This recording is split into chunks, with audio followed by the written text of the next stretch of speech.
Hello everyone. So your exams are starting from tomorrow. So all the very best. I hope you all do well. Do not panic and do not let anxiety come into your way. I know you all have prepared a lot. So just be confident and have trust, have faith in yourself. And I'm very sure that you all will come out with flying colors. So just prepare ये जो आपकी जो 1 week है 1 to 2 weeks है इसको बहुत अच्छे से प्रिपेयर कीजिए बहुत अच्छे से पढ़िए and I am very sure that you all will clear your foundation. So आज मैं करवाने वाली हूँ आपको कंपनीज एक्ट का कुछ इंपॉर्टेंट केस स्टडीज़ कुछ क्या सारे इंपॉर्टेंट केस स्टडीज़ करवाने वाली हूँ. This is very important. तो ये आपका एग्जाम के पहले थोड़ा रिविजन हो जाएगा. सो कंपनीज एक्ट में आपने अगर ये सारे केस स्टडीज़ देख लिए हैं मोस्ट ऑफ द क्वेश्चंस इसी से आता है. ज़्यादातर क्वेश्चंस आपके अल्ट्रा वायर्स आपके इंडोर मैनेजमेंट फिर डॉक्ट्राइंस वगैरह से आता है. So this is very important और कुछ इंपॉर्टेंट टॉपिक्स भी मैं आपको बताऊंगी इन द नेक्स्ट क्लास. एक और वीडियो में अपलोड करूंगी but for now let's just revise all the case studies. तो मैं इस केस स्टडीज़ को बहुत ही डिटेल में करवाऊंगी so that you do not have any doubt at all.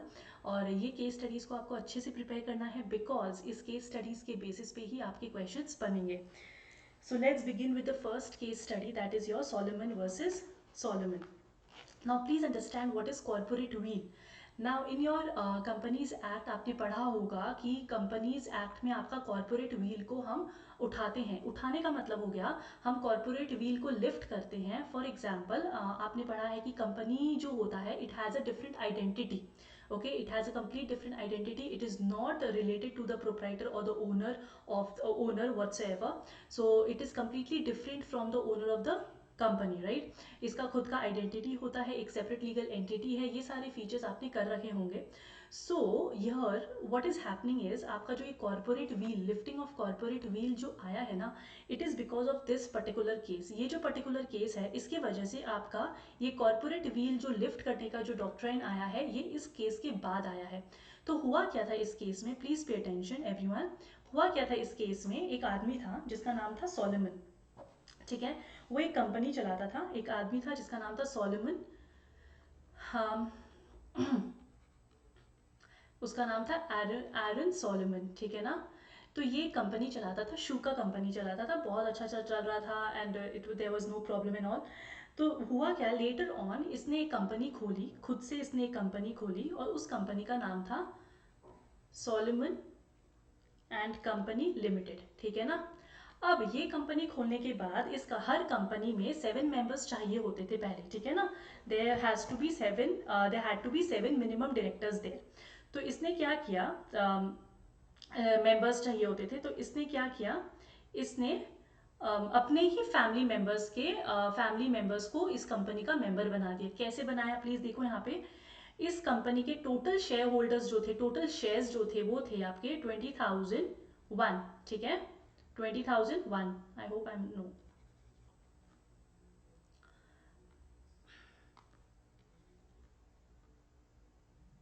Okay.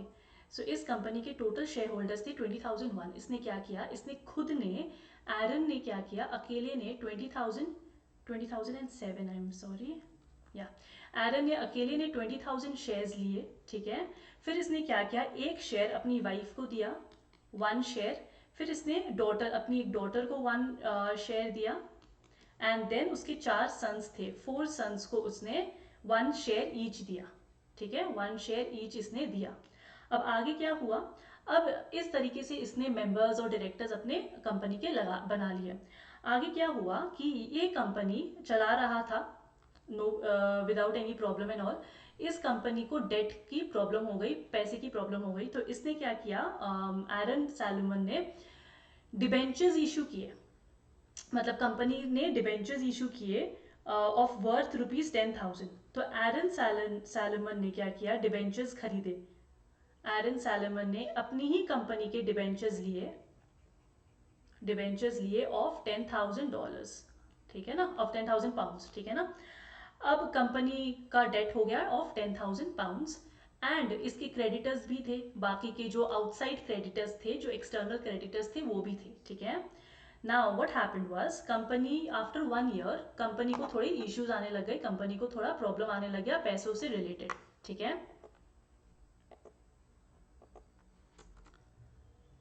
Company को थोड़ा पैसों से रिलेटेड प्रॉब्लम आने लग गया. So what happened after 1 year company started having problems. Now later on जब कंपनी को प्रॉब्लम्स आने लग गए तो लिक्विडेशन में चला गया बिजनेस. लिक्विडेशन समझते हो कि कंपनी बंद होने के कगार में आ गई और लिक्विडेशन में चला गया. तो जब लिक्विडेशन में गया तो यू ऑल नो कि लिक्विडेशन का मतलब क्या होता है. आप सारे एसेट्स को बेचते हो, आप सारे एसेट्स को बेचते हो और उससे जो पैसे आते हैं वो आप एक्सटर्नल क्रेडिटर्स को देते हो. राइट, एक्सटर्नल क्रेडिटर्स को देते हो, जितना हो सकता है उनको देते हो, उनका पैसा डेट चुकाते हो. राइट, लिक्विडेशन का मतलब होता है बैंकक्रप्ट एक तरीके से हो जाना. तो आपका लिक्विडेशन प्रोसेस स्टार्ट हो गया. तो कंपनी के पास था अप्रॉक्सीमेटली एसेट्स थे अप्रॉक्सीमेटली 6,000 पाउंड्स के. ठीक है, बट कंपनी की लाइबिलिटी थी 16,000 पाउंड्स, जिसमें से ऑलरेडी 10,000 किसका था, सॉलोमन, एरन सॉलोमन का था. ठीक है, नाउ अब आप बताइए ये कंपनी जो है एज अगर जनरली हम कोई भी कंपनी को लेते हैं तो जनरली सबसे पहले हम किसका पैसा चुकाते हैं जब भी कंपनी लिक्विडेशन में आती है. आई hope you all no because ये चैप्टर के अंदर ही है कि जनरली आप डिबेंचर होल्डर्स को देते हो पैसे. सबसे फर्स्ट होता है आपका डिबेंचर होल्डर्स. राइट, फिर आप एक्सटर्नल क्रेडिटर्स को देते हो. किसको देते हो, एक्सटर्नल क्रेडिटर्स को देते हो. नाउ टेल मी हियर कि यहाँ पे जो एरन सैलोमन वाली जो कंपनी है, Salomon versus Solomon and company limited, वो उसके पास 6,000 पाउंड्स है सिर्फ. वो इस 6,000 पाउंड्स में से किसको पैसे सबसे पहले देगा. Now as per the logic होना क्या चाहिए था कि डिबेंचर होल्डर को मिलना चाहिए था. Now who is the debenture holder, debenture holder आपका एरन सैलोमन है. कौन है, एरन सैलोमन है. तो बेसिकली ये 6,000 पाउंड्स एरन सैलोमन को मिलना चाहिए लॉजिकली. लेकिन बाकी के जो एक्सटर्नल क्रेडिटर्स थे इन्होंने बोला कि this is absolutely wrong. Why is it absolutely wrong. उन्होंने कहा कि ये जो कंपनी है इसका ओनर खुद इस कंपनी का मेंबर बना हुआ है and he has the maximum share holding capacity. Okay, so this is completely wrong. इसको एक्सटर्नल हमें देना चाहिए, न कि खुद पैसे ले लेने चाहिए. ठीक है ना. लेकिन ऑफ कोर्स कंपनी और ओनर कंप्लीट डिफरेंट आइडेंटिटी है. As you all know it is a complete different identity. तो ये केस, ये जो पूरा कहानी आपको मैंने बताया, ये कोर्ट में गया. तो वहां पे जो हमारी जो दीदी बैठी है जो पट्टी लगा रखी है, उसने कहा, तो वहां पे जज बैठे थे, जज के बगल में वो दीदी बैठी थी जो पट्टी लगा रखी है आंख में. उसने कहा कि कंपनी जो होता है it has its own existence and as a result share holder can not be held liable for the acts of the company even though he holds virtually the entire share capital. तो company ने, जो आपकी जो जज है, उसने rule out किया कि एक्सटर्नल क्रेडिटर्स को रूल आउट कर दिया और उसने कहा कि कंपनी कोई भी तरीके से लायबल नहीं है for the act of the share holders. अगर शेयर होल्डर्स पूरे के पूरे अगर एक ही शेयर होल्डर पूरा का पूरा आपका शेयर होल्डिंग कैपेसिटी भी अगर होल्ड करता है तो भी कंपनी उसके लिए लायबल नहीं है. तो इट डजेंट मैटर कि एरन सैलोमन अकेला ही होल्ड कर रहा था कंप्लीट शेयर होल्डिंग पावर को. It doesn't matter he was the only one as a debenture holder. It doesn't matter कि वो ओनर था कंपनी का. As per the logic, as per the law, company एक separate legal identity है. इसीलिए जो पैसा लिक्विडेशन में सबसे पहले आता है वो सबसे पहले एज पर द लॉजिक वो डिबेंचर होल्डर को दिया जाएगा. उसके बाद अगर कोई पैसा बचेगा तो वो हम क्रेडिटर्स को देंगे. बात समझ में आ गई. तो ये लेकिन गलत था ऑफ कोर्स. एज अगर हम क्रेडिटर्स की पॉइंट ऑफ व्यू से देखेंगे तो ये कंप्लीटली रॉन्ग था, इजंट इट. तो इसके बाद, इस केस के बाद हमने क्या, तो लॉ, जो दीदी बैठी है दीदी को समझ में आ रहा था कि this is completely wrong because this shouldn't happen. Law बोलता है एक चीज, लेकिन ऑफ कोर्स लॉ बना है for the benefit of the people in general. So this was not benefiting people at all. ये तो एक तरीके से स्कैम था, राइट. तो इसीलिए वो दीदी ने क्या किया, एक टू, I hope you understand what I am talking about the दीदी. ओके, उसने क्या किया, उसने लिफ्टिंग ऑफ कॉर्पोरेट व्हील वो लेके आया. क्या लेके आया, लिफ्टिंग ऑफ कॉर्पोरेट व्हील. ठीक है. तो इसका मतलब होता है कि कोई कोई सिचुएशन ऐसा आएगा जिसमें हम ये जो कैरेक्टरिस्टिक है ऑफ द कंपनी, कौन सा कैरेक्टरिस्टिक है कंपनी का, दैट कौन सा कैरेक्टरिस्टिक के बारे में हम बात करते हैं इस पूरे टॉपिक में, हम बात करते हैं सेपरेट लीगल एंटिटी वाला characteristic, right. Separate legal entity. तो ये जो कैरेक्टरिस्टिक है ना, जिसमें हम कंपनी को एक सेपरेट लीगल आइडेंटिटी बताते हैं और ओनर को हम गिनते भी नहीं है, ओनर से हमको मतलब ही नहीं है, हम सिर्फ कंपनी का पॉइंट देखते हैं, हम सिर्फ कंपनी का एक्ट देखते हैं, कंपनी का जो रेगुलेशंस है, जो लॉ है वो देखते हैं। तो लॉ ने कहा, तो लॉ अमेंड किया गया, लॉ के अंदर ये लिफ्टिंग ऑफ कॉर्पोरेट व्हील लाया गया, जिसमें जज कहते हैं कि कोई कोई सिचुएशन ऐसा होगा जिसमें हम कंपनी के पीछे जो ओनर है उसको, कंपनी का पर्दा को उठाएंगे। लिफ्ट व्हील का मतलब क्या होता है, व्हील का मतलब होता है पर्दा। तो हम कंपनी का पर्दा को हटाएंगे और उसके पीछे जो ओनर है उसको देखेंगे कि वो क्या कर रहा है, उसने ये जो कंपनी बनाई है वो किस लिए बनाई है, क्या उसमें कोई स्कैम है, क्या उसमें कोई फ्रॉड है। अगर निकला तो हम ये वाला जो कैरेक्टरिस्टिक ऑफ द कंपनी हमने कहा, इसको हम रूल आउट कर देंगे। बात समझ में आ गई। तो कॉर्पोरेट व्हील क्यों बनाया गया, बिकॉज सोलोमन के केस में बहुत गलत हुआ था, बिकॉज एक company has a separate legal entity, ये वाला कैरेक्टरिस्टिक को लेके बहुत गलत हो रहा था एक्सटर्नल क्रेडिटर्स के साथ, इसीलिए कॉर्पोरेट व्हील लिफ्ट करने का ये जो डॉक्ट्राइन है ये लेके आया गया। आई होप यू ऑल अंडरस्टैंड। आगे हम करेंगे केसेस जिसमें ये कब कब आपका कॉर्पोरेट व्हील को हम रिवील कर सकते हैं, यूज कर सकते हैं, वो सारे केसेस अब हम आगे पढ़ेंगे। There are many cases, okay, few of them are here. तो इसको प्लीज अंडरस्टैंड कीजिएगा, बिकॉज इसी से आपको बना के क्वेश्चंस दिया जाएगा। नाउ लेट्स अंडरस्टैंड कि हम कॉर्पोरेट व्हील कब कब लिफ्ट कर सकते हैं। Now the first case here is Dinshaw Manikji Petit. Very interesting. Trust me on this. Very interesting. Let's continue with this. Okay, just give me a second. I'll just.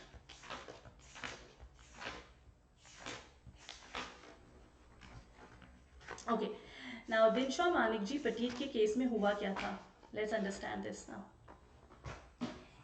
तो यहाँ पे एक हमारे दिनशॉ मानिक जी थे, बहुत अच्छे, बहुत इंटेलिजेंट मैन थे। इसने क्या किया, एक आदमी था दिनशॉ मानिक जी, ठीक है ना। इसके पास बहुत अच्छा एक टेक्सटाइल इंडस्ट्री था, बहुत अच्छा चलता था इसका टेक्सटाइल इंडस्ट्री। दिनशॉ जी थे, दिनशॉ मानिक जी थे, ठीक है। इनका एक टेक्सटाइल इंडस्ट्री था। क्या था, टेक्सटाइल इंडस्ट्री। एंड ये इंडस्ट्री इतना अमेजिंगली चल रहा था, बहुत ज़्यादा प्रॉफिट देता था ये, बहुत अच्छे से चल रहा था। And he was very rich, ठीक है, वेरी रिच था ये। एंड इनके पास बहुत अच्छे खासे रॉयल्टीज आते थे, ह्यूज डिविडेंड्स आते थे। क्या आता था इस कंपनी से, बहुत अच्छे खासे डिविडेंड्स आते थे, ठीक है, इंटरेस्ट इनकम्स आता था इनका। तो इनका इतना ह्यूज इंटरेस्ट इनकम और डिविडेंड आता था कि इस पे टैक्स लगना चाहिए होता था, मतलब इसमें टैक्स लगेगा, इतना ह्यूज आता था। Now what happened, Dinshaw Maneck ji was very smart, okay, he was very smart. उसने क्या किया, उसने बोला कि इतना पैसा मैं कमा रहा हूँ, why should I give it to the government, okay, why should I pay tax. तो उसने क्या किया, अपने जितना भी पैसा आया ना, वो पूरा इनकम उसने यूज किया। He used to form new companies. He used that to form new companies, and then he invested all the money in those companies. Are you getting my point? उसने क्या किया, सारा पैसा जो इस इंडस्ट्रियल टेक्सटाइल इंडस्ट्री से आता था ना, वो जो सारे पैसे को लेके उसने क्या किया, 4 नई कंपनियां बनाई। कितनी, 4 न्यू कंपनीज उसने बनाया, ठीक है। और सारा पैसा उसने उस कंपनीज में इन्वेस्ट कर दिया, ठीक है ना। और आपका ये उस ज़माने में एक टैक्स रूल था कि अगर आप कोई भी न्यू कंपनी फॉर्म करते हैं, तो अगर आप कोई न्यू कंपनी फॉर्मेशन में अगर आप उस पैसे को लगाते हैं तो आपका टैक्स नहीं लगेगा, ठीक है। अभी तो बहुत सारा वो आ गया है, लूप होल सारे क्लियर हो चुके हैं, बट स्टिल। तो दिनशॉ मानिक जी ने क्या किया, ये 4 कंपनियां फॉर्म करी, एंड जितने भी इनकम थे वो सारे इनकम को एज अ कैपिटल इन्वेस्ट कर दिया in those 4 new companies. Are you getting my point now? तो उसने क्या क्या सारा कर दिया, सारे इनकम यूज हो गए उसके, all the income was used, तो उसको टैक्स देना नहीं पड़ता था ना। लेटर ऑन व्हाट हैपेंड, अब आप बोलोगे मैम पैसा तो ब्लॉक हो गया, पैसा ब्लॉक नहीं हुआ। वो क्या करता था, वो क्या करता था, ये जो चार कंपनी उसने खोली थी और सारे पैसे इन्वेस्ट किए थे ना, इस 4 कंपनी ने, इस कंपनी से वो एज अ लोन सारा मनी, और took all the money back। मतलब ये 4 कंपनी से वो लोन की तरह, लोन जैसे वो लोन ले रहा है उस तरीके से वो सारा पैसा वापस से ले लेता था। तो आप समझ रहे हो कैसे पैसे को घुमाता था। Like what he used to do, वो पैसा टेक्सटाइल इंडस्ट्री से जो कमाता था, यहाँ से जो वो पैसे कमाता था, वो उससे 4 कंपनीज खोला। 4 कंपनीज में उसने सारे पैसे लगा दिए एज अ कैपिटल इन्वेस्टमेंट। फिर उसी कंपनी से उसने क्या किया, एज अ लोन वापस से वो पैसा अपनी तरफ ले लिया। समझ में आया? एज अ लोन, तो उसको टैक्स भी देना नहीं पड़ा, पैसा भी आपका ब्लॉक नहीं हुआ। तो इस तरीके से वो पूरा सर्कल की तरह पैसे घुमा रहा था। तो अब ये केस कोर्ट में गया। जो टैक्स रेवेन्यू ऑफिसर्स थे, वो ये केस कहाँ लेके गए, कोर्ट में लेके गए, ठीक है ना। एंड वहां पे जज ने क्या डिसाइड किया, जज ने कहा कि देखो, मैं पहले अंधा था, अब मैं अंधा नहीं हूं। अब मैंने कॉरपोरेट व्हील मैं लेके आया हूं, and so the corporate veil will be lifted. मतलब कि formation of the company in order to avoid taxes shall be void in law. In such a situation, corporate will be lifted to identify the person behind such fraud। मतलब कि अब हम company का पर्दा हटाएंगे और उसके पीछे ये देखेंगे कि ये जो 4 कंपनी किसने खोली है और क्यों खोली है, हम वो चीज़ चेक करेंगे और हम सेपरेट लीगल आइडेंटिटी को नहीं मानेंगे। बात समझ में आ गई? तो कॉर्पोरेट व्हील इस केस में लिफ्ट किया गया, जहां पे कंपनी के पीछे का आदमी, दैट इज दिनशा मानिक जी को हमने पकड़ा और उसने ये जो फ्रॉड किया है वो हमने चेक किया, and that is why now he has to pay the tax. हम इसको, ये जो स्कैम है, ये जो फ्रॉड है, उसको हम एक्सेप्ट नहीं करेंगे। वो 4 कंपनी भी एज अ स्कैम है टू अवॉइड टैक्सेस। किस लिए बनाया गया था? To avoid taxes, and that is why corporate veil will be lifted. Are you getting my point? I hope you understood this case. This is a very important case. आपको questions जो case studies है इसी से बना के देंगे।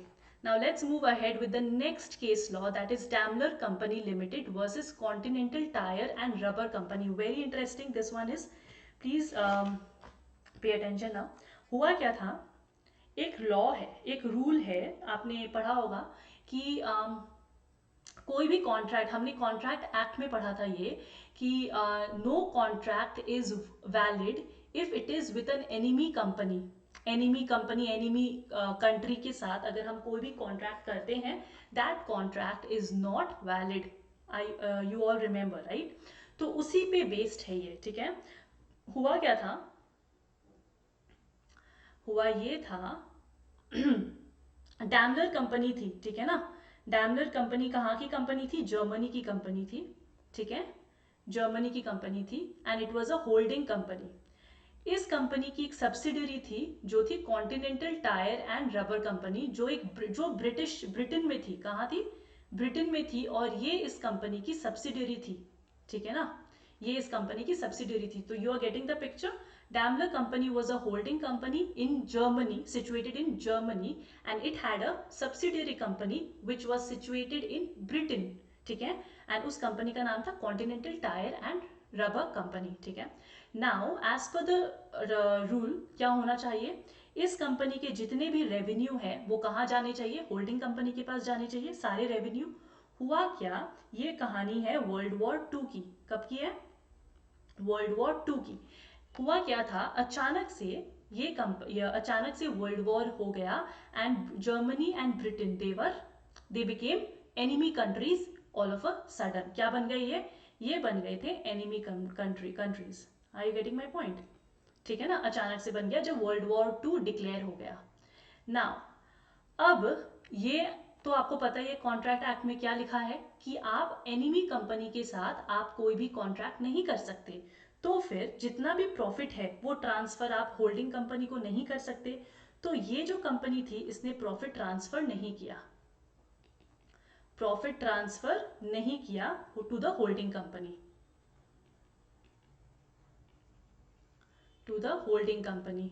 अब ये केस गया कोर्ट में। कोर्ट ने कहा कि सिंस एनिमी कंपनी आइडेंटिफाई हो चुका है, आप ये नहीं देख सकते कि सेपरेट लीगल आइडेंटिटी है या नहीं है।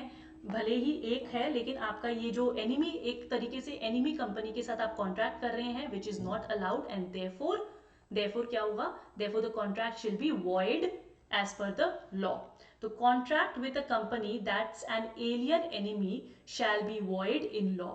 तो ये केस जब कोर्ट में गया तो कोर्ट किसके फेवर में थी, कोर्ट कॉन्टिनेंटल टायर के फेवर में थी, और डैमलर कंपनी को कहा गया कि आपको प्रॉफिट नहीं मिलेगा जब तक कि ये दोनों कंट्रीज एनिमी कंट्रीज है, तब तक आप कोई भी प्रॉफिट ब्रिटिश कंपनी से, ये जो कंपनी जो ब्रिटेन में है उससे आप नहीं ले सकते हो, because you are an alien enemies, ठीक है ना। तो इसके लिए कोर्ट ने रूल किया कि हम कॉरपोरेट व्हील को लिफ्ट करेंगे और हम ये आइडेंटिफाई करेंगे कि whether so corporate wheel will be lifted, wheel will be lifted to identify the alien enemy, ठीक है। भले ही वो होल्डिंग और सब्सिडरी कंपनी है, ये बात एक्चुअल में करेक्ट है, but we need to lift the corporate wheel and we need to check whether the company is an alien company or not. Are you getting my point? So corporate wheel will be lifted to identify the alien, to identify the alien enemy, alien enemy. बात समझ में आ गया? तो alien enemy कौन है यहाँ पे, दोनों कंपनीज एक दूसरे के एलियन एनिमीज है। तो हम कॉर्पोरेट व्हील को लिफ्ट करेंगे और जो ब्रिटिश में जो सिचुएटेड सब्सिडरी कंपनी है उसको प्रॉफिट ट्रांसफर करने की जरूरत अभी फिलहाल नहीं है और वो कर भी नहीं सकता।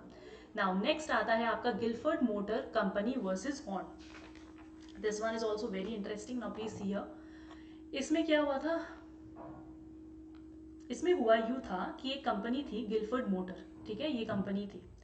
इस कंपनी में बहुत सारे एम्प्लॉयज़ वर्क करते थे, तो इसने एक कॉन्ट्रैक्ट साइन करवाया एम्प्लॉय से।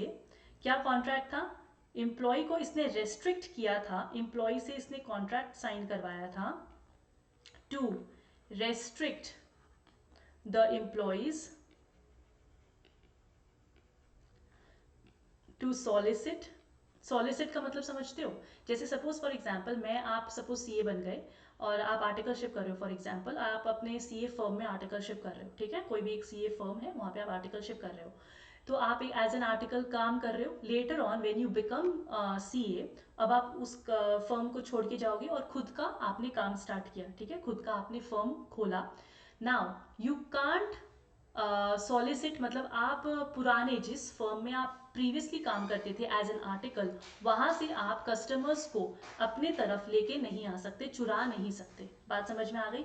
वो प्रीवियस फर्म के क्लाइंट्स थे, उसको आप अपने तरफ नहीं लेके आ सकते, सॉलिसिट नहीं कर सकते, इन्फ्लुएंस नहीं कर सकते, उसको बोलते हैं सॉलिसिटिंग, ठीक है। तो ये जो गिलफर्ड मोटर था, इसने क्या किया, एक कॉन्ट्रैक्ट बनवाया एम्प्लॉय से कि अगर आप मेरा काम, अगर आप मेरा कंपनी छोड़ देते हो तो आप मेरे कस्टमर्स को अपने कंपनी में लेके नहीं जा सकते। बात समझ में आ गया? आप उसको अपनी तरफ लेके नहीं जा सकते। तो employ contract to restrict the employees to solicit the contract customers of the company, ठीक है ना, ये कॉन्ट्रैक्ट था। अब हुआ क्या, उसमें से एक कस्टमर था, कस्टमर का नाम क्या था, हॉर्न, ठीक है, क्या नाम था, हॉर्न। कस्टमर नहीं, आई एम वेरी सॉरी, उसमें से एक एम्प्लॉय था, एम्प्लॉय का नाम क्या था, हॉर्न। इस एम्प्लॉय ने क्या किया, अब इस एम्प्लॉय को पता है कि मैंने एक कॉन्ट्रैक्ट साइन किया है जहां पे मैं अपने पुराने कंपनी के एम्प्लॉयज़ को सॉलिसिट नहीं कर सकता। तो इसने बहुत स्मार्टली प्ले किया और इसने बोला मैं नहीं कर सकता तो क्या हुआ, मैं अपना एक कंपनी खोलूंगा। इसने रिजाइन कर दिया, ठीक है, इसने ये पुराना कंपनी रिजाइन कर दिया, resign the old company, Gilford motor को इसने रिजाइन कर दिया और इसने खुद का एक कंपनी खोला। कंपनी का नाम था मॉर्गन। क्या था, मॉर्गन। इसने एक कंपनी खोला जिसका नाम था मॉर्गन। अब प्लीज अंडरस्टैंड करना, इसने बोला कॉन्ट्रैक्ट में ये लिखा है कि एम्प्लॉय नहीं सॉलिसिट कर सकता, लेकिन कॉन्ट्रैक्ट में ये नहीं लिखा कि कोई कंपनी सॉलिसिट नहीं कर सकता। तो इसने एक कंपनी खोली, क्योंकि कंपनी की तो सेपरेट लीगल आइडेंटिटी होती है, उसको तो ओनर से जाना ही नहीं जाता है ना, ओनर और company is a separate person, they are both separate person. तो इसने बोला कि कॉन्ट्रैक्ट में एम्प्लॉय सॉलिसिट नहीं कर सकता, लेकिन कंपनी तो सॉलिसिट कर सकती है। तो इसने क्या किया, अपना एक कंपनी खोला जिसका नाम था मॉर्गन कंपनी, ठीक है ना। और ये मॉर्गन कंपनी क्या करने लगा, इसने started soliciting, this company started soliciting in the name of the company. मतलब हॉर्न इस बीच में आ ही नहीं रहा, हॉर्न कह रहा है मैं तो नहीं कर रहा, ये कंपनी कर रही है, तो इसमें मेरी क्या गलती। आपको मेरी बात समझ में आ गई, मैं नहीं कर रही तो कंपनी कर रही है।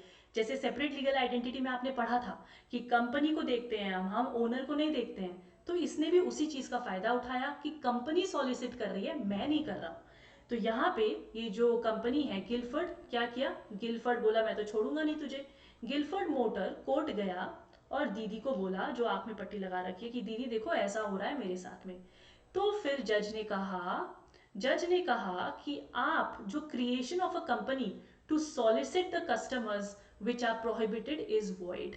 तो मतलब कि तो corporate veil will be lifted to identify that the company is created. इस कंपनी को सिर्फ इसीलिए क्रिएट किया गया ताकि वो कस्टमर को सॉलिसिट कर सके, जो कि रेस्ट्रिक्टेड था। तो हम उस पर्दा को हटाएंगे और हम ये मोटिव देखेंगे, we will see the motive behind this company, behind this company. तो इस कंपनी का मोटिव क्या था कि वो कस्टमर, पुराने कस्टमर को सॉलिसिट करना चाहता था। तो हमने कॉर्पोरेट व्हील को हटाया और हमने क्या किया, हमने एक्चुअल, उसके पीछे जो एक्चुअल आदमी है दैट इज हॉर्न, उसको पकड़ा और उसको बोला कि यू आर कंप्लीटली रॉन्ग, आप इस कंपनी के नाम पे आप कस्टमर्स को सॉलिसिट नहीं कर सकते, और हमने कॉर्पोरेट व्हील को लिफ्ट किया। तो ये चीज, ये वाली रूलिंग आई। बात समझ में आए, इजी। तो इस केस में भी हम कॉर्पोरेट व्हील को लिफ्ट करेंगे और हम ये चेक करेंगे कि कंपनी के बिहाइंड में जो आदमी है उसका मोटिव क्या था कंपनी को क्रिएट करने का। बात समझ में आ गई। चलो नेक्स्ट मूव ऑन करते हैं। Merchandise transport limited and British transport commission. इसमें क्या हुआ था, इंटरेस्टिंग दिस वन इज, इसमें हुआ क्या था, प्लीज यहाँ देखो। इसमें एक ट्रांसपोर्ट कंपनी थी, ठीक है ना, ट्रांसपोर्ट कंपनी थी। उसको क्या चाहिए था, उसको उसने अप्लाई किया था लाइसेंस के लिए, ठीक है, उसने अप्लाई किया था for licence. Okay, licence apply किया था, किसको अप्लाई किया था, ब्रिटिश ट्रांसपोर्ट कमीशन को अप्लाई किया था। ब्रिटिश ट्रांसपोर्ट कमीशन के पास उसने अप्लाई किया था। क्लियर। मैं थोड़ा स्पीड में लिख रही हूँ, सो आई होप हैंड राइटिंग के लिए, because you guys have little time. तो उसने ब्रिटिश ट्रांसपोर्ट कमीशन को अप्लाई किया था लाइसेंस के लिए, मोटर उसको और भी अच्छे अच्छे व्हीलर्स के लिए, 4 व्हीलर्स मोटर्स व्हीकल्स के लिए उसने अप्लाई किया था। अब हुआ क्या कि ये जो ब्रिटिश कमीशन है उसने पूरे पेपर वेपर सब अच्छे से देखे एंड उसने इस कंपनी का लाइसेंस को रिजेक्ट कर दिया। क्या किया, उसने इस कंपनी के लाइसेंस एप्लीकेशन को रिजेक्ट कर दिया, एप्लीकेशन को उसने रिजेक्ट कर दिया, ठीक है। लेकिन कंपनी को तो लाइसेंस चाहिए, तो कंपनी ने क्या किया, ये भी स्मार्ट है कंपनी। कंपनी ने क्या करी, अपनी एक सब्सिडरी खोली,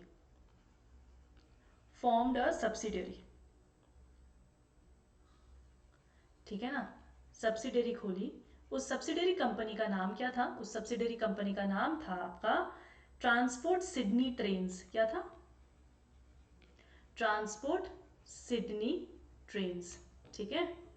उसने एक कंपनी का नया कंपनी खोला, सब्सिडरी खोला, और उस कंपनी का नाम था ट्रांसपोर्ट सिडनी ट्रेन्स। अब इसने क्या किया, इसने सोचा, इस कंपनी ने सोचा कि मेरा एप्लीकेशन तो रिजेक्ट हो गया, लेकिन इस नया कंपनी का एप्लीकेशन रिजेक्ट कैसे करेगी ब्रिटिश कमीशन।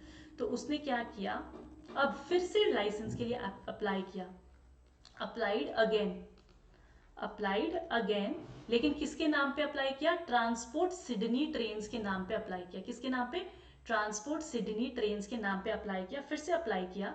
तो इस बार ब्रिटिश कमीशन ने देखा कि ये तो भाई साहब गलत हो रहा है, हमने ऑलरेडी इस कंपनी का होल्डिंग को हमने रिजेक्ट कर दिया, होल्डिंग को हमने रिजेक्ट कर दिया, अब इसकी सब्सिडरी आ गई हमसे लाइसेंस लेने के लिए। तो उसने पूरा पेपर वर्क देखा, उसने बोला कि हमको कॉर्पोरेट व्हील लिफ्ट करना पड़ेगा, हमको ये अंडरस्टैंड करना पड़ेगा कि this new company was created, this new company was created just to obtain licence. बात समझ में आ गई। सिर्फ लाइसेंस लेने के लिए नई कंपनी का ये धोखेबाजी किया गया है। तो लॉ ने क्या किया, कॉर्पोरेट व्हील लिफ्ट किया और लॉ ने कहा the creation of company for the licence which was declined to the holding company is void in law। So corporate veil of subsidiary company has to be lifted. तो corporate veil, इस company का corporate veil को हम lift करेंगे, इस particular company का corporate veil को हम लिफ्ट करेंगे और उस पर्दे को हटाएंगे और हम ये देखेंगे कि इसके पीछे का आदमी कौन है, इसके पीछे कौन है, इसके पीछे है होल्डिंग कंपनी। हम ये देखेंगे कि ये कंपनी फॉर्मेशन करने का क्या कारण था, कोई स्कैम तो नहीं था। तो पता चल गया कि yes there was a reason which was wrong. Reason क्या था? To obtain the licence which was previously rejected to the holding company. बात समझ में आ गई? तो इसीलिए हमने क्या किया, हमने कॉर्पोरेट व्हील को लिफ्ट किया। चलो बहुत अच्छे, आई होप आपको ये भी समझ में आ गया। Now last in this category is workman and associated rubber industries limited versus the associated rubber industries limited. इसमें क्या होता है ये देखना, ये भी इंटरेस्टिंग है एंड ये वाला थोड़ा मुझे इंपॉर्टेंट लगता है बिकॉज इसमें 2-3 बातें हैं। क्या बातें हैं देखो यहाँ पे। अब एक कंपनी थी, कंपनी क्या था? एसोसिएटेड रबर इंडस्ट्रीज लिमिटेड, ये कंपनी थी, ठीक है। तो अच्छा ये केस लॉ समझाने से पहले मैं आपको एक छोटा सा लॉ बता दूं कि एक लॉ है। लॉ कहता है कि एक इंडियन लॉ है पेमेंट ऑफ बोनस एक्ट। आपको आपको पता है पेमेंट ऑफ बोनस एक्ट क्या कहता है? पेमेंट ऑफ बोनस एक्ट कहता है कि अगर कोई भी कंपनी, अगर उसमें अगर एम्प्लॉयज है, कोई भी कंपनी का एम्प्लॉयज अगर आपके मोर देन 20 होते हैं, मोर देन 20 होते हैं, तो क्या होगा? हर एम्प्लॉय को बोनस देना पड़ेगा। Bonus is mandatory to be paid. बात समझ में आ रही है? Mandatory to be paid. बात समझ में आई? कि पेमेंट ऑफ बोनस एक्ट कहता है कि अगर कोई भी कंपनी, उसमें अगर एम्प्लॉयज आपके मोर देन 20 है, 20 या 20 से ज़्यादा है, 20 से ज़्यादा है, तो उस कंपनी को अपने सारे एम्प्लॉयज को बोनस देना पड़ेगा। ठीक है, ये आता है आपका पेमेंट ऑफ बोनस एक्ट। अब हुआ क्या, प्लीज सुनो अच्छे से। तो ये कंपनी ना बहुत स्मार्ट बन रही थी। इस कंपनी को लगा कि मैं क्या करूंगा, लॉ को डिफाई कर सकता हूँ, मैं टैक्सेशन रूल्स को डिफाई कर सकता हूँ, but that is not possible क्योंकि हमारी दीदी बैठी है। नाउ इसने क्या किया, एसोसिएटेड रबर इंडस्ट्रीज ने क्या किया, इसके कंपनी में काम कर रहे थे, धीरे धीरे इसको ज़्यादा एम्प्लॉयज़ की ज़रूरत पड़ने लगी जो आपका होता 20 से ज़्यादा, ठीक है ना। तो इसने बोला कि अगर मैं 20 से ज़्यादा रखूंगा तो मुझे बोनस देना पड़ेगा, है ना। तो मैं क्या करता हूँ, मैं एक और कंपनी खोलता हूँ, मैं अपना एक सब्सिडरी खोलता हूँ।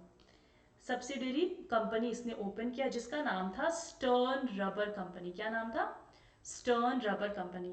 मैं एक सब्सिडरी कंपनी खोलता हूँ जिसका नाम है स्टर्न रबर कंपनी, और इस कंपनी में मैं और एम्प्लॉयज़ को अपॉइंट करूँगा, एम्प्लॉयज़ को हायर करूँगा, ठीक है ना।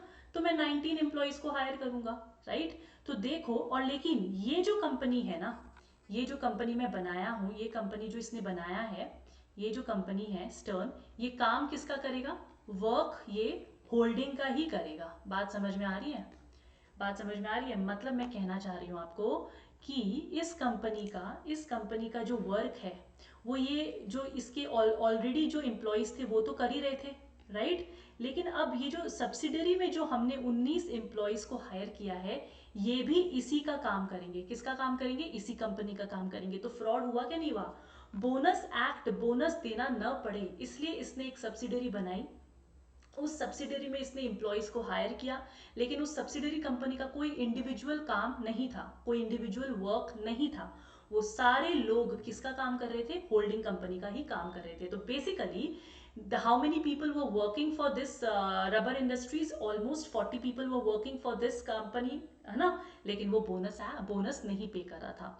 तो वर्कमैन एसोसिएशन रबर इंडस्ट्रीज, जो वर्कमैन एसोसिएशन है, उसने क्या किया, कोर्ट में गए। वो कोर्ट में जाके उसने कहा कि ये तो हमारे साथ धोखा हो रहा है, क्योंकि हम काम क्या कर रहे हैं, हम ऑलरेडी ऑलमोस्ट 40 एम्प्लॉयज़ हैं। हम कितने एम्प्लॉयज़ हैं? हम ऑलमोस्ट 40 एम्प्लॉयज़ हैं, but still no bonus is paid to us.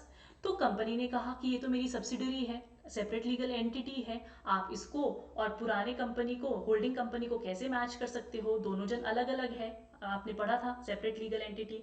तो लॉ कहती है नहीं नहीं नहीं, वो सोलोमन में हमने क्या किया, नया डॉक्ट्राइन हम लेके आए थे और हमने ये कहा था कि हम कॉर्पोरेट व्हील को लिफ्ट करेंगे और लिफ्ट करके हम ये आइडेंटिफाई करेंगे कि this company was created for what, whether some sort of scam is going on और नॉट। तो हमने कॉर्पोरेट व्हील को लिफ्ट किया to identify if the company is created to avoid any legal obligation. और हम क्या चेक करेंगे, whether the new company is created, whether the company is created to avoid any legal obligation. If yes, then it is void. तो वो company का अस्तित्व ही पूरा का पूरा void हो जाएगा एंड आपको ये जो होल्डिंग कंपनी है इसको बोनस देना पड़ेगा। बात समझ में आ गई? तो इस तरीके से हमने कॉर्पोरेट व्हील का लिफ्टिंग किया अच्छे से। आई होप आपको समझ में आया। आगे और भी है केसेस, आगे और भी केसेस हैं, जस्ट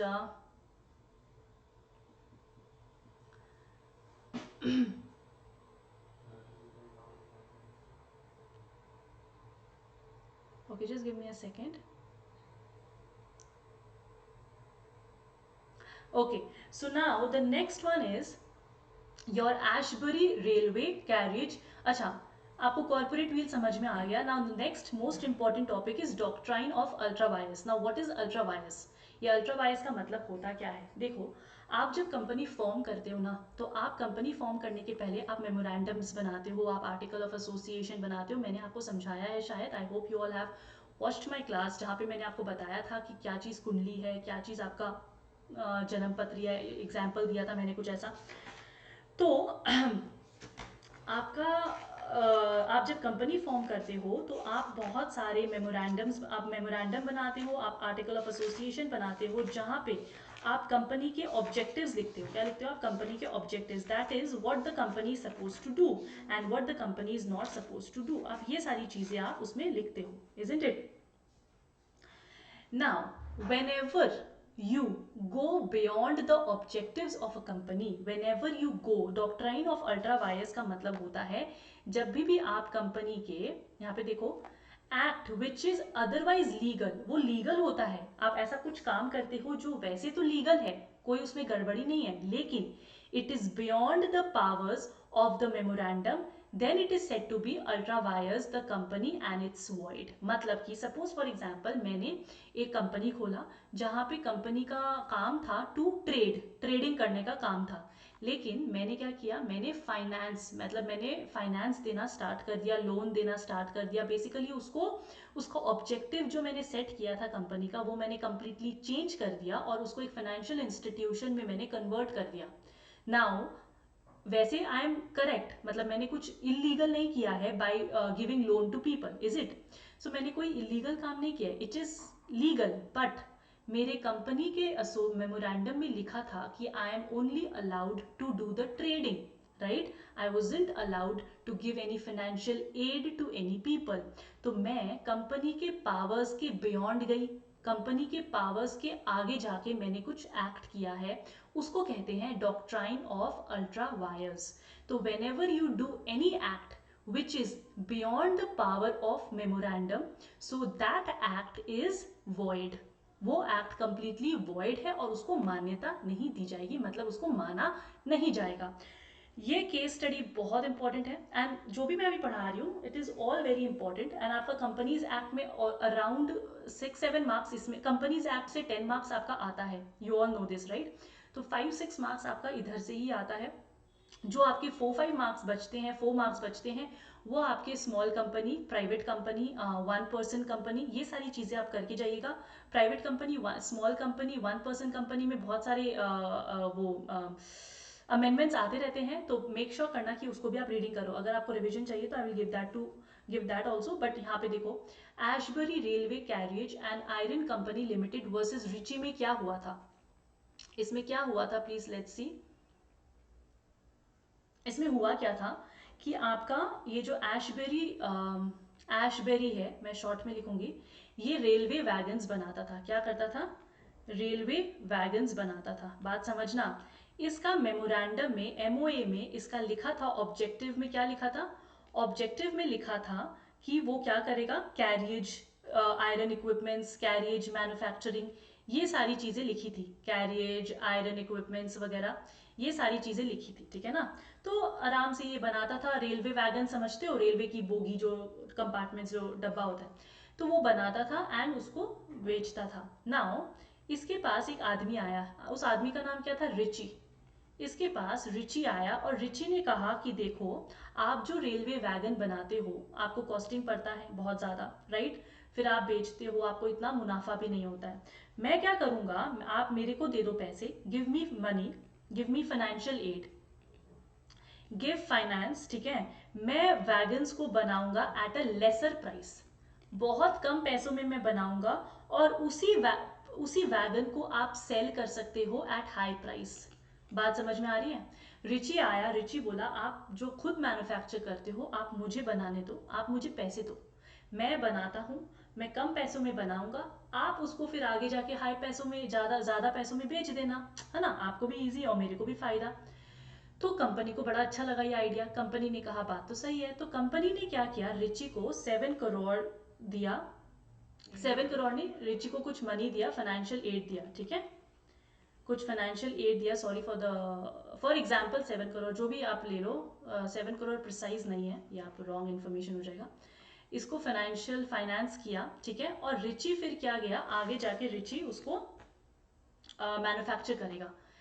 फाइनेंस देने के बाद कंपनी, एशबेरी कंपनी को, डायरेक्टर्स को रियलाइज हुआ, फाइनेंस देने के बाद जो डायरेक्टर्स है, डायरेक्टर्स को रियलाइज हुआ कि हमारे एमओए में ऐसा कुछ नहीं लिखा कि we can give financial aid, we cannot give financial aid, हम फाइनेंशियली किसी को पैसे नहीं दे सकते, ये हमारे एमओए में था। हम सिर्फ, हम किस लिए बनाए गए हैं, हमारा ऑब्जेक्टिव क्या है कंपनी का, only to manufacture wagons, right. We can not give financial aid to any other person और एनी अदर कंपनी, वो हमारे ऑब्जेक्टिव्स में लिखा था। तो डायरेक्टर्स फिर रिची के पास आए, रिची को कहा कि रिची, वापस से कैंसिल द कॉन्ट्रैक्ट, कैंसिल करो कॉन्ट्रैक्ट को और सारे पैसे लौटा दो एंड मनी रिफंड करो। बात समझ में आ गई, मनी क्या करो, रिफंड करो। रिची को आ गया गुस्सा, रिची ने कहा ये गलत है, आपने पैसे दिए थे, मैंने मैन्युफैक्चरिंग स्टार्ट कर दी, अब मुझे तो चाहिए पैसे, मैं तो नहीं दूंगा। रिची पैसे देने को रेडी ही नहीं था, रिची रिफ्यूज कर दिया। तो कंपनी ने क्या किया, फाइल किया केस। कंपनी लॉ के पास गए, कंपनी जज के पास गए, कोर्ट के पास गए और केस फाइल किया। अब वहां पे जज ने कहा कि, अब रिची ने कहा कि अब मेमोरेंडम में कर सकते हैं नहीं कर सकते, वो तो कंपनी देखेगा। कंपनी ने मुझे पैसे दे दिए, तो अब मैं वापस नहीं लौटा सकता, क्योंकि कंपनी ने मेरे साथ कॉन्ट्रैक्ट किया है। तो अब मेरी गलती क्या कैसे हुई इसमें, मेरे को तो नुकसान हो गया। तो जज ने कहा बात सही है, लेकिन जज ने कहा कि कंपनी का जो मेमोरेंडम होता है ना, कंपनी का मेमोरेंडम होता है ना, that is a public document. वो क्या है, एक पब्लिक डॉक्यूमेंट है। बात समझ में आ गई, कोई भी पढ़ सकता है, कोई भी उसको पढ़ सकता है, वो अवेलेबल है टू ऑल। तो कंपनी ने कहा कि बिफोर एंटरिंग, जज ने कहा कि before entering into a contract, Riche को वो मेमोरेंडम को रीड करना चाहिए था। ये रिची की गलती है कि उसने मेमोरेंडम में ऑब्जेक्टिव नहीं देखा और वो कॉन्ट्रैक्ट में आ गया, इसमें कंपनी की गलती नहीं है। रिची को मेमोरेंडम पढ़ के फिर वो कॉन्ट्रैक्ट में एंटर करना चाहिए था, because it was a public information, इसमें छुपाने की कोई बात थी नहीं। और इसमें रिची को अगर कॉन्ट्रैक्ट करना था तो मेमोरेंडम पढ़ना चाहिए था, देखना चाहिए था कि क्या कंपनी फाइनेंस कर सकती है या नहीं कर सकती है। तो जज ने क्या किया, जज ने decision in favour of company दिया, इन फेवर ऑफ कंपनी दिया, क्योंकि ये एक्ट बियॉन्ड मेमोरेंडम था और कॉन्ट्रैक्ट पूरा वॉइड हो गया। अगर एक्ट बियॉन्ड मेमोरेंडम है तो ऑटोमेटिकली आपका कॉन्ट्रैक्ट वॉइड हो जाता है और इसीलिए रिची को पैसे वापस लौटाने पड़ेंगे। बात समझ में आ गई, रिची को पैसे वापस लौटाने पड़ेंगे। तो प्लीज इसको देखिए एक बार। डॉक्ट्राइन ऑफ अल्ट्रा वायर्स क्या कहता है, act which is otherwise legal but beyond the powers of the memorandum, then it is said to be ultra vires of the company and it's void. Ultra vires the company can not be ratified. अब ये बहुत important है क्योंकि इससे questions हमेशा आते हैं। Please make sure करना कि आप इसको रीड करके जाओ। इसमें 3-4 बातें हैं, क्या क्या बातें हैं प्लीज देखो। अगर आपने मेमोरेंडम के अगेंस्ट कुछ भी काम किया है, रैटिफाइड का मतलब होता है क्या हम उसको ठीक कर सकते हैं क्या, ठीक इन द सेंस कि सपोज आपने कोई कॉन्ट्रैक्ट में एंटर कर लिया, हम उसको फिर से मीटिंग करके हम उस कॉन्ट्रैक्ट को एक्सेप्ट कर सकते हैं क्या, थोड़ा सा चेंजेस करके, मतलब हमने स्पेशल रेजोल्यूशन पास कर दिया या हमने चेंजेस कर दिए कुछ, और फिर हम उसको एक्सेप्ट कर लेते हैं उस कॉन्ट्रैक्ट को। जैसे रिची वाला जो कॉन्ट्रैक्ट था, तो क्या हम रिची वाला कॉन्ट्रैक्ट को एक्सेप्ट कर सकते थे क्या, बोर्ड मीटिंग बैठा के सबको अगर अग्री करते हैं तो उस कॉन्ट्रैक्ट को हम मान लेंगे, भले ही वो अगेंस्ट द मेमोरेंडम था। तो लॉ कहता है कि अगर आपने कोई भी अल्ट्रावायस किया है अगेंस्ट द मेमोरेंडम, उसको आप रेटिफाई नहीं कर सकते, उसको आप ठीक नहीं कर सकते। अगर आपने डायरेक्टर्स के पावर के बियॉन्ड किया है कोई काम, जैसे कि डायरेक्टर्स का मैंने बता दिया कि डायरेक्टर्स को ये काम करना है, लेकिन डायरेक्टर्स ने अपने पावर के बियॉन्ड कोई हरकत करी है, कोई एक्ट किया है, तो क्या उसको रेटिफाई कर सकते हैं क्या? यस, आप उसको रेटिफाई कर सकते हो by resolution passed by the members in general meeting। तो very important, please make sure you understand this and learn this। तो अगर आपने कंपनी के अगेंस्ट अल्ट्रावायस किया है, that can not be ratified. अगर आप डायरेक्टर्स के पावर के बियॉन्ड अल्ट्रावायस करते हो, that can be ratified by the resolution passed by the members in the general meeting. And ultra vires of the articles can be ratified. अब MOA तो नहीं कर सकते, लेकिन एओए आप कर सकते हो। आर्टिकल ऑफ एसोसिएशन अगर है तो वो आप कर सकते हो, can be ratified by altering the articles को आप ऑल्टर करोगे by passing the special resolution in the general meeting. तो इस तरीके से ये तीनों चीज आपको ध्यान में रखना है कि डायरेक्टर्स के अगेंस्ट आपको स्पेशल रेजोल्यूशन पास करना है, आपको एक रेजोल्यूशन पास करना है मेंबर्स के बाय द मेंबर्स। अगर आपको एओए रेटिफाई करना है तो आपको एओए को ऑल्टर करना पड़ेगा and by passing a special resolution in the general meeting, ठीक है। और एमओए को तो आप रेटिफाई कर ही नहीं सकते, पूरा का पूरा एमओए चेंज करना पड़ेगा। आप एमओए को रेटिफाई नहीं कर सकते, ऑल्टर नहीं कर सकते। चलो, तो यहाँ तक आपको समझ में आ गई। आई hope you all understood this. Now